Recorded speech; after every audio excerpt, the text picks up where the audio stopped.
Hello and welcome, children, to my platform Economics with Nilanjana. We are doing government.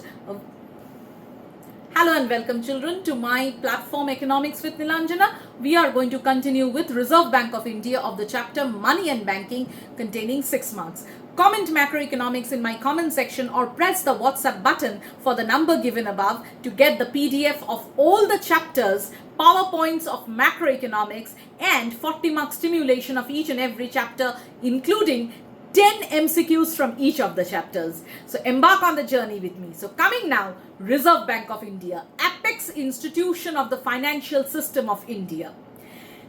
It has several different types of roles. First and foremost role of Reserve Bank of India is releasing money, that is supply of money. Reserve Bank of India print all the currency notes. Only the 1 rupee note and the coins are being released by the Finance Ministry of the Government of India. Rest all the notes are printed by the Reserve Bank of India under a system called minimum reserve system, in which 200 crores of securities have to be there with the Reserve Bank of India, out of which 190 crores of gold has to be there, rest securities. Next, custodian of foreign exchange. All the foreign currency reserve of the other countries are there with the Reserve Bank of India. Banker to government. Reserve Bank of India acts as banker to government under 3 capacities. Please note, this is a very important 3/4 marker question. That is, the government of India has its banker as its banker RBI. It acts as 3 capacities. Number 1, advisor to the government. Number 2, the banker to the government. And number 3, as agent of the government. Number 4, bankers bank. The Reserve Bank of India is also the banker to all the commercial banks, again acting as 3 capacities. Now, again, this is a very important 3/4 marker questions, and whatever important phrases and points are there are all given in my PDF of the notes of this PowerPoint notes of these chapters. So, as bankers bank, RBI acts, number 1, as supervisor of the banks. Number 2, as lender of last resort. That means if a bank is about to fail, the RBI comes and saves at the last moment. And number 3, clearinghouse function.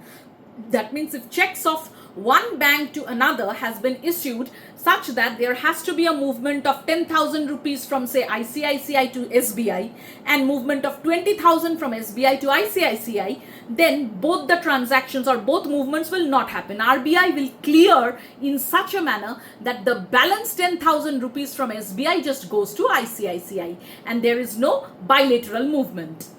Another is stability. The RBI ensures stability in the economy. How does it ensure stability? By checking the inflationary or deflationary situation. How do they check the inflationary deflationary situation? By regulating the money supply in the economy. Let's see how the RBI actually performs the function of controlling and regulating the money supply in the economy.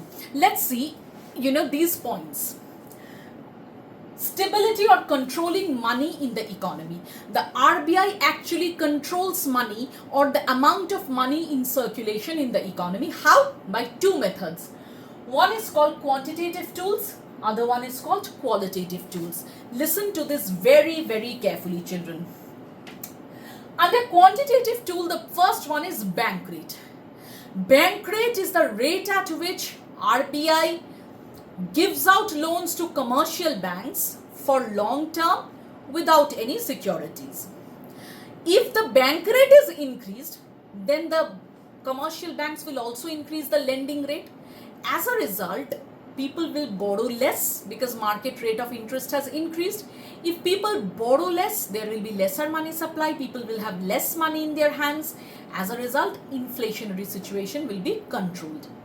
Just the reverse, if the deflationary situation needs to be controlled, that is RBI has to increase money supply, bank rate will be decreased. Next comes repo rate. Repo rate again is very much similar to bank rate but a bit different. Repo rate is also the rate at which the commercial banks borrow from the RBI but for a short term with deposition of securities. Now, if repo rate is increased, again lending rate will increase. So in the inflationary situation, if the government thinks that they have to control, they have to soak money supply from the economy or reduce the money supply, then repo rate will also be increased, and during deflationary situation, it will be decreased. The next is the reverse repo rate. Reverse repo rate is the rate at which the commercial banks park their excess reserve with the RBI. That means giving loans to the RBI and getting a rate of interest. If reverse repo rate is increasing, then what happens? The commercial banks will find it more profitable to park their excess reserve with the Reserve Bank of India rather than giving out loans to the people. So increasing reverse repo rate means commercial banks will be giving out loans lesser to the people. As a result, people will have less money in their hand. So inflationary situation will be corrected. And in case of deflationary situation, obviously reverse repo rate will be decreased. Again comes CRR, cash reserve ratio, the minimum amount RBI actually asks the banks to keep with themselves before giving out loans. If cash reserve ratio increases, banks will retain more amount, they will give out less loan, inflationary situation will be corrected, and in the deflationary situation, cash reserve ratio will be decreased.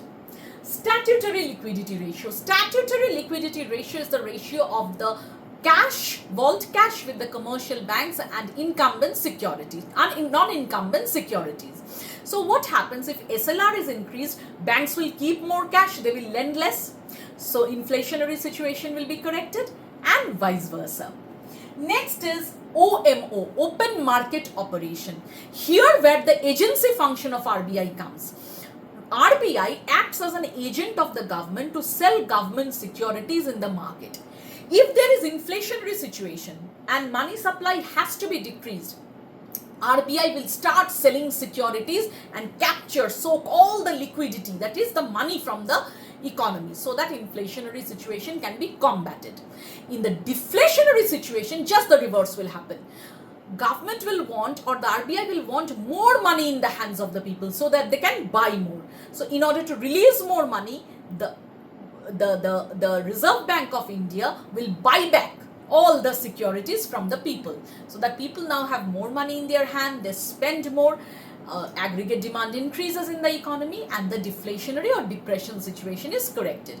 Now these are called all quantitative tools because these rates are fixed by the Reserve Bank of India. There is one qualitative thing which is called margin requirement of loan. Margin requirement of loan means if you have to take a loan of 20 lakhs from the bank, you have to submit a mortgage amount which has to be say 25 lakhs. Because after 20 years of the period of loan repayment, if you cannot repay, then probably that particular mortgage will be taken by the bank, and by that time there will be inflation. So obviously in order to recover a 20 lakhs loans, they need a mortgage of more than 20 lakhs. This 5 lakhs is the margin requirement. Say if there is inflationary situation, government does not want people to have money in the hands, what will they do? They will increase margin requirement. So as a result, what is going to happen? People will borrow less, they will have less money in their hand, there will be lesser expenditure, inflationary situation will be corrected. And if there is a depression situation wherein government wants people to have more money in their hand so that they can purchase goods and services, margin requirement will be decreased, so that more people will feel enthused to take more loans from the bank, and hence depression situation will be solved. So all these quantitative and qualitative tools, each will be coming for 2 to 3 marks. Each of these things, okay? And in the objectives of the government budgets, children, rest assured that this bankers bank and banker to government, these two questions are very compulsory question, one in every alternative year, which carries 3 to 4 marks. So be very careful, you are not going to miss out a single mark for the straight and direct theory questions. Anyway, so now all these qualitative and quantitative tools of money supply, controlling money supply by the Reserve Bank of India, is called monetary policy. What is it called? Monetary policy. So what is fiscal policy? The expenditures and earnings of the government that we studied in government budget is all about fiscal policy. and the one that we are studying in money banking, that is all the qualitative and quantitative tools of the government, of the Reserve Bank of India to control money supply, that is all the quantitative tools as well as the qualitative tools, is called the monetary policy. For the detailed PowerPoint notes of all the chapters of macroeconomics, comment macroeconomics in my comment section and ping me in the WhatsApp number given on my screen so that I can provide you with all the PowerPoint notes of all chapters of macroeconomics and 40 mark simulation of all these chapters in your WhatsApp. So keep on following me. We'll be coming up next with the chapter called Foreign Exchange Rate and Balance of Payments. Embark on the journey with me.